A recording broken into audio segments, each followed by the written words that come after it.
Genesis chapter 36. Now these are the records of the generations of Esau, that is, Edom. Esau took his wives from the daughters of Canaan, Adah, the daughter of Elon the Hittite, and Aholibamah, the daughter of Anah, and the granddaughter of Zibeon the Hivite. Also Basemath, Ishmael's daughter, the sister of Nebaioth. Adah bore Eliphaz to Esau, and Basemath bore Reuel, and Aholibamah bore Jeush and Jalam and Korah. These are the sons of Esau who were born to him in the land of Canaan. Then Esau took his wives and his sons and his daughters and all his household, and his livestock and all his cattle and all his goods which he had acquired in the land of Canaan, and went to another land away from his brother Jacob.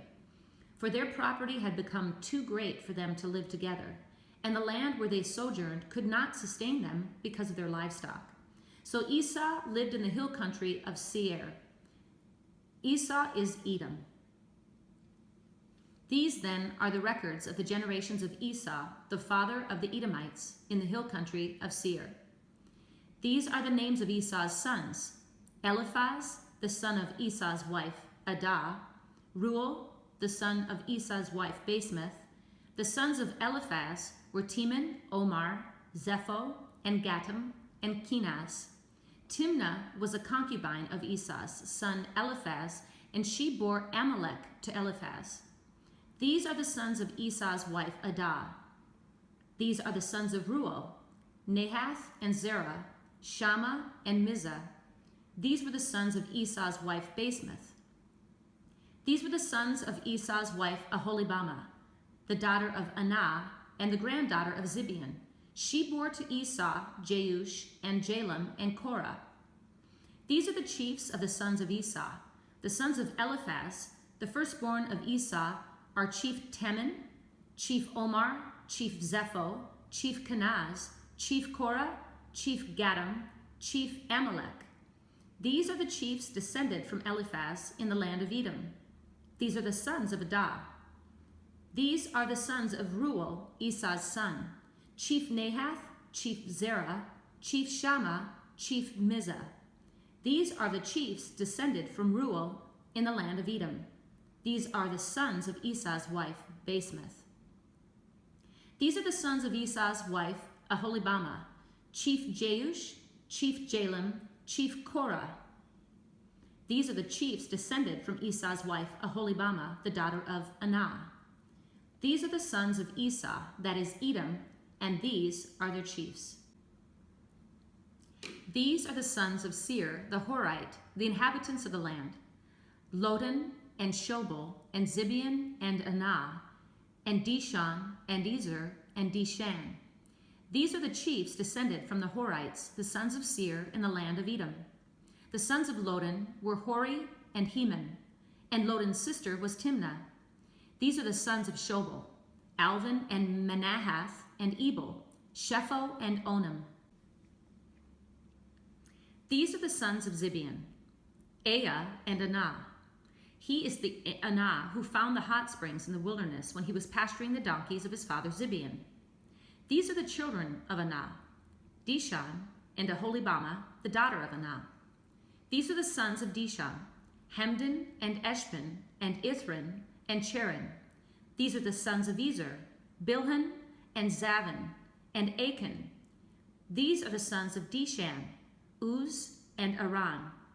These are the chiefs descended from the Horites: Chief Lotan, Chief Shobal, Chief Zibeon, Chief Anah, Chief Dishon, Chief Ezer, Chief Dishan.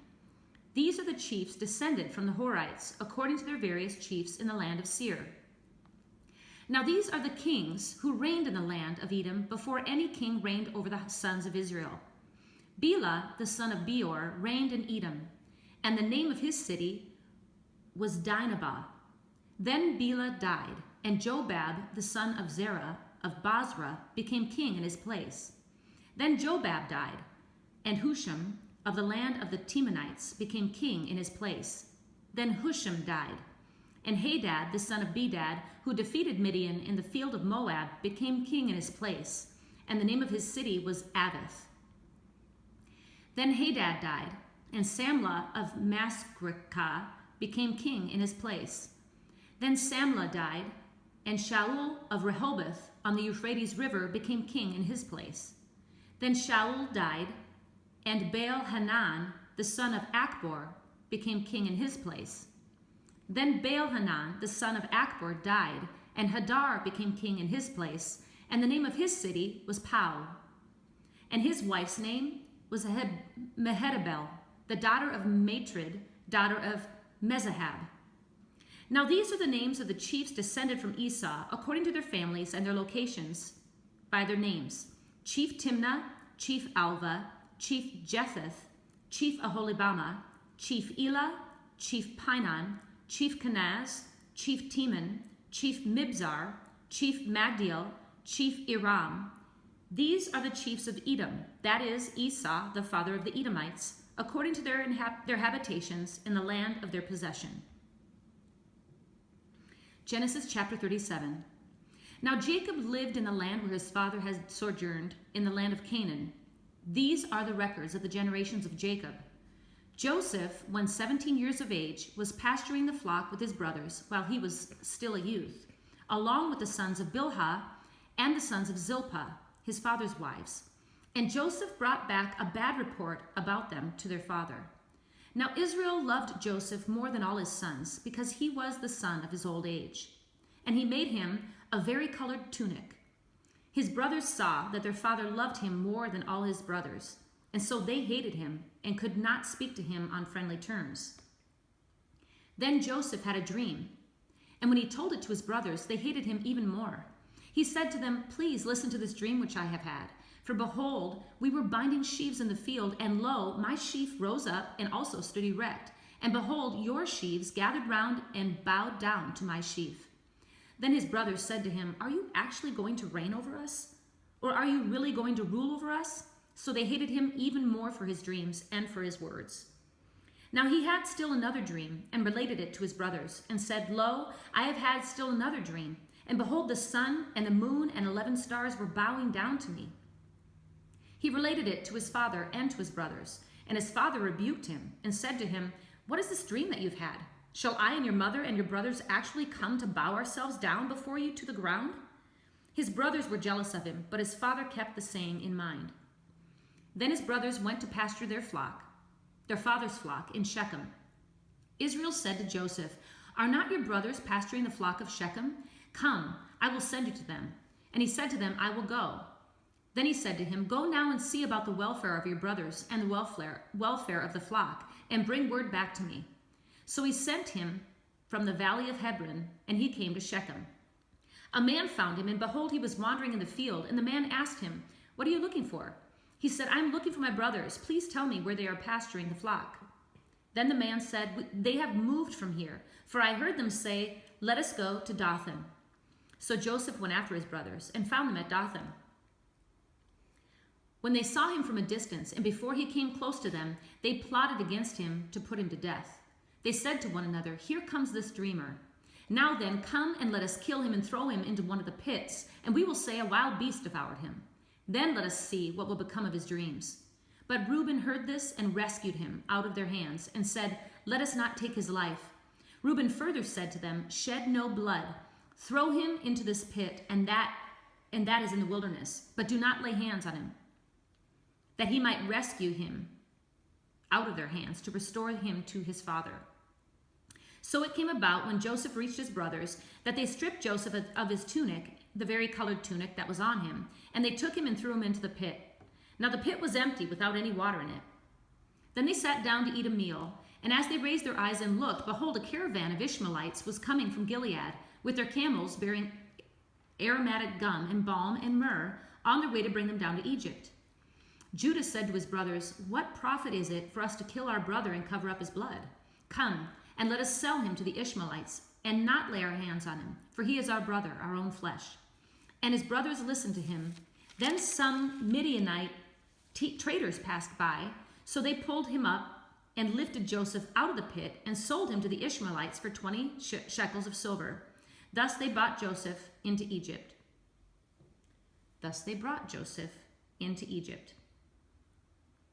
Now Reuben returned to the pit, and behold, Joseph was not in the pit, so he tore his garments. He returned to his brothers and said, "The boy is not there. As for me, where am I to go?"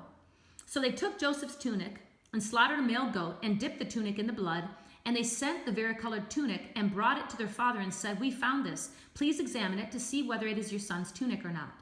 Then he examined it and said, "It is my son's tunic. A wild beast has devoured him. Joseph has surely been torn to pieces." So Jacob tore his clothes and put sackcloth on his loins and mourned for his son many days. Then all his sons and all his daughters arose to comfort him, but he refused to be comforted. And he said, "Surely I will go down to Sheol in mourning for my son." So his father wept for him. Meanwhile, the Midianites sold him in Egypt to Potiphar, Pharaoh's officer, the captain of the bodyguard. Genesis chapter 38. And it came about at that time that Judah departed from his brothers and visited a certain Adullamite, whose name was Hirah. Judah saw there was a daughter of a certain Canaanite, whose name was Shua, and he took her and went into her. So she conceived and bore a son, and he named him Then she conceived again and bore him a son, and named him Onan. She bore still another son, and named him Shelah. And it was at Chezib that she bore him. Now Judah took a wife for his firstborn, and her name was Tamar. But Judah's firstborn, was evil in the sight of the Lord, so the Lord took his life. Then Judah said to Onan, "Go into your brother's wife and perform your duty as a brother-in-law to her, and raise up offspring for your brother." Onan knew that the offspring would not be his, so when he went into his brother's wife, he wasted his seed on the ground in order not to give offspring to his brother. But what he did was displeasing in the sight of the Lord, so he took his life also. Then Judah said to his daughter-in-law Tamar, "Remain a widow in your father's house until my son Shelah grows up." For he thought, "I am afraid that he too may die like his brothers." So Tamar went and lived in her father's house. Now after a considerable time, Shua's daughter, the wife of Judah, died. And when the time of mourning was ended, Judah went up to his sheep shearers at Timnah, he and his friend Hirah the Adullamite. It was told to Tamar, "Behold, your father-in-law is going up to Timnah to shear his sheep." So she removed her widow's garments and covered herself with a veil and wrapped herself and sat in the gateway of Enaim, which is on the road to Timnah. For she saw that Shelah had grown up and she had not been given to him as a wife. When Judah saw her, he thought she was a harlot, for she had covered her face. So he turned aside to her by the road and said, "Here now, let me come in to you." For he did not know that she was his daughter-in-law. And she said, "What will you give me that you may come in to me?" He said, "Therefore, I will send you a young goat from the flock." She said, "Moreover, will you give a pledge until you send it?" He said, "What pledge shall I give you?" And she said, "Your seal and your cord and your staff that is in your hand." So he gave them to her and went into her, and she conceived by him. Then she arose and departed and removed her veil and put on her widow's garments. When Judah sent the young goat by his friend the Adullamite to receive the pledge from the woman's hand, he did not find her. He asked the men of her place, saying, "Where is the temple prostitute who was by the road at Enaim?" But they said, "There has been no temple prostitute here." So he returned to Judah and said, "I did not find her. And furthermore, the men of the place said, 'There has been no temple prostitute here.' Then Judah said, 'Let her keep them. Otherwise we will become a laughingstock. After all, I sent this young goat, but you did not find her.' Now it was about 3 months later that Judah was informed, 'Your daughter-in-law Tamar has played the harlot, and behold, she is also with child by harlotry.' Then Judah said, 'Bring her out and let her be burned.' It was while she was being brought out that she sent to her father-in-law, saying, 'I am with child by the man to whom these things belong.' And she said, 'Please examine and see whose signet ring and cords and staff are these.' Judah recognized them and said, 'She is more righteous than I, inasmuch as I did not give her to my son Shelah.' And he did not have relations with her again. It came about at the time she was giving birth that, behold, there were twins in her womb. Moreover, it took place while she was giving birth, one put out a hand, and the midwife took and tied a scarlet thread on his hand, saying, 'This one came out first.' But it came about as he drew back his hand that, behold, his brother came out. Then she said, 'What a breach you have made for yourself.' So he was named Perez. Afterward, his brother came out, who had the scarlet thread on his hand, and he was named Zerah. Genesis chapter 39.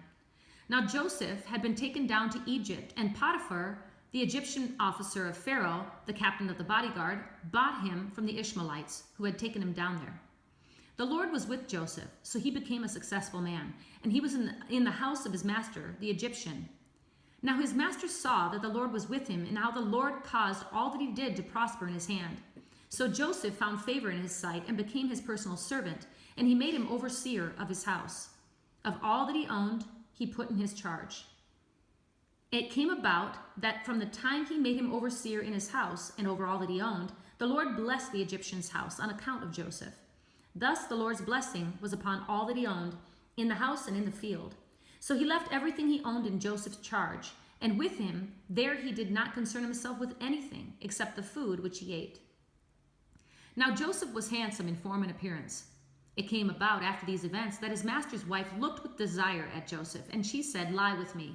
But he refused and said to his master's wife, "Behold, with me here, my master does not concern himself with anything in the house, and he has put all that he owns in my charge.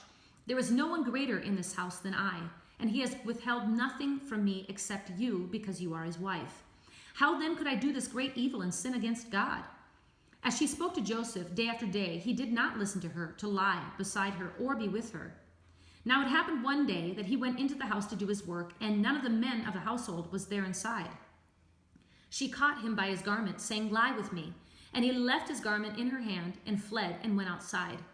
Then she saw that he had left his garment in her hand and had fled outside. She called to the men of her household and said to them, "See, he has brought in a Hebrew to us to make sport of us. He came into me to lie with me, and I screamed. When he heard that I raised my voice and screamed, he left his garment beside me and fled and went outside." So she left his garment beside her until his master came home. Then she spoke to him with these words, "The Hebrew slave whom you brought to us came into me to make sport of me. And as I raised my voice and screamed, he left his garment beside me and fled outside." Now when his master heard the words of his wife, which she spoke to him, saying, "This is what your slave did to me," his anger burned. So Joseph's master took him and put him into the jail, the place where the king's prisoners were confined, and he was there in the jail. But the Lord was with Joseph and extended kindness to him and gave him favor in the sight of the chief jailer. The chief jailer committed to Joseph's charge all the prisoners who were in the jail, so that whatever was done there, he was responsible for it. The chief jailer did not supervise anything under Joseph's charge, because the Lord was with him, and whatever he did, the Lord made to prosper. Genesis chapter 40. Then it came about after these things, the cupbearer and the baker for the king of Egypt offended their lord, the king of Egypt. Pharaoh was furious with his two officials, the chief cupbearer and the chief baker. So he put them in confinement in the house of the captain of the bodyguard, in the jail, the same place where Joseph was imprisoned. The captain of the bodyguard put Joseph in charge of them, and he took care of them, and they were in confinement for some time. Then the cupbearer and the baker for the king of Egypt, who were confined in jail, both had a dream the same night, each man with his own dream, and each dream with its own interpretation. When Joseph came to them in the morning and observed them, behold, they were dejected. He asked Pharaoh's officials, who were with him in confinement in his master's house, "Why are your faces so sad today?" Then they said to him, "We have had a dream, and there is no one to interpret it." Then Joseph said to them, "Do not interpretations belong to God? Tell it to me, please." So the chief cupbearer told his dream to Joseph and said to him, "In my dream, behold, there was a vine in front of me, and on the vine were 3 branches. And as it was budding, its blossoms came out, and its clusters produced ripe grapes. Now Pharaoh's cup was in my hand, so I took the grapes and squeezed them into Pharaoh's cup, and I put the cup into Pharaoh's hand." Then Joseph said to him, "This is the interpretation of it. The 3 branches are 3 days. Within 3 more days, Pharaoh will lift up your head and restore you to your office, and you will put Pharaoh's cup into his hand according to your former custom when you were his cupbearer. Only keep me in mind when it goes well with you, and please do me a kindness by mentioning me to Pharaoh and get me out of this house. For I was in fact kidnapped from the land of the Hebrews, and even here I have done nothing that they should have put me into the dungeon." When the chief baker saw that he had interpreted favorably, he said to Joseph, "I also saw in my dream, and behold, there were 3 baskets of white bread on my head. And in the top basket there were some of all sorts of baked food for Pharaoh, and the birds were eating them out of the basket on my head. Then Joseph answered and said, "This is the interpretation. The 3 baskets are 3 days. Within 3 more days, Pharaoh will lift up your head from you and will hang you on a tree, and the birds will eat your flesh off you."